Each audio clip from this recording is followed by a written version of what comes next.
Hello guys, কাটোয়াতে আজ বড় ভাইয়ের তরফ থেকে দাওয়াত ছিল, তাই তো চলন্ত পাখিকে নিয়ে অজয় নদী দেখতে দেখতে পৌঁছে গেলাম ভাইয়ের দেওয়া ঠিকানায়। তো এখানে এসে এক বালতি জুস খেয়ে শুরু করলাম, আর এদিকে তো আমার পছন্দের আইটেমটাই বানানো হচ্ছে, আর এই ফাঁকে আমি চলে আসলাম সাগাই ঘাট। তো চলো গাইস, আজকে নৌকায় চড়ে সামনের ওই গ্রামটাই দেখে আসি। এটা হচ্ছে অজয় নদী, আর আমার পিছনেরটা হচ্ছে ভাগীরথী। তো গাইস, আর হেলানা করে মাঝি পাল তুলে দিল, আর আমাদের নৌকা চলতে শুরু করলো। প্রতিদিন বহু মানুষ এভাবেই নৌকা দিয়ে নদী পারাপার করে। তো গাইস, ওই পারে যাওয়ার জন্য খুবই এক্সাইটেড আছি, কারণ একবার গিয়েছিলাম, এটা নিয়ে দ্বিতীয়বার হবে। প্রথমবার গিয়েছিলাম ক্রিকেট টুর্নামেন্ট খেলতে, আর এখন যাব ঘুরতে। তো ফাইনালি আমরা 7 সমুদ্র পাড়ি দিয়ে চলে আসলাম এই পারে। তো গাইস, এবারে আমরা দেখবো এখানকার মানুষ বর্ষার সময় বান আসলে কিভাবে নিজেদেরকে সার্ভাইভ করে এবং কি খেয়ে বেঁচে থাকে সেটাই দেখবো। তার আগে এই জায়গাটি দেখুন, এই জায়গাটি দেখলে জান মন প্রাণ সবই জুড়িয়ে যাবে। সৌন্দর্য শুধু দেখলেই হয় না, মাঝে মাঝে উপভোগ করতে হয়। তাই তো আমি চলে আসলাম নৌকায় বসতে। আর এদিকে পায়ের নিচেতেও যে একজন শান্তি দেওয়ার জন্য বসেছিল সেটা তো খেয়াল করিনি।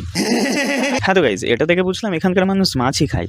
গালি नहीं दे सकता। আর বর্ষায় এভাবেই বালিতে বসতে মানে বস্তাতে বালি ভরে বাদ দেয়। फैमिली देखती है। তো গাইজ, এখন আমরা ফিরে যাব আমাদের স্বপ্নের শহর কাটোয়াতে। আর এই যে দেখুন, গ্রীষ্মকালে এখানে নৌকাগুলো দাঁড়াতো, আর বর্ষার সময় এখানে দাঁড়ায়। তো গাইজ, কাটোয়া চলে আসলাম, আর খেতে এসে দেখি মামু এত খেয়েছে যে আর উঠতেই পারছে না। তো গাইজ, ফাইনালি আমার প্লেটে পড়ে গেল আমার পছন্দের খাসির বিরিয়ানি। আর এদিকে আমার ভাইপোগুলো আমাকে নিয়ে বেশ ভালোই মজা উড়াচ্ছে। খাসিতে চর্বি বেশি ছিল, বুঝতে পারলে?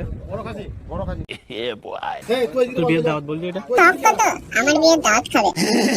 খাওয়া শেষে প্লেটে পড়ে গেল এক গামলা দই। একদিনেই এত আনন্দ করে আমি আর ভাইপো বাড়ির দিকে রওনা দিলাম।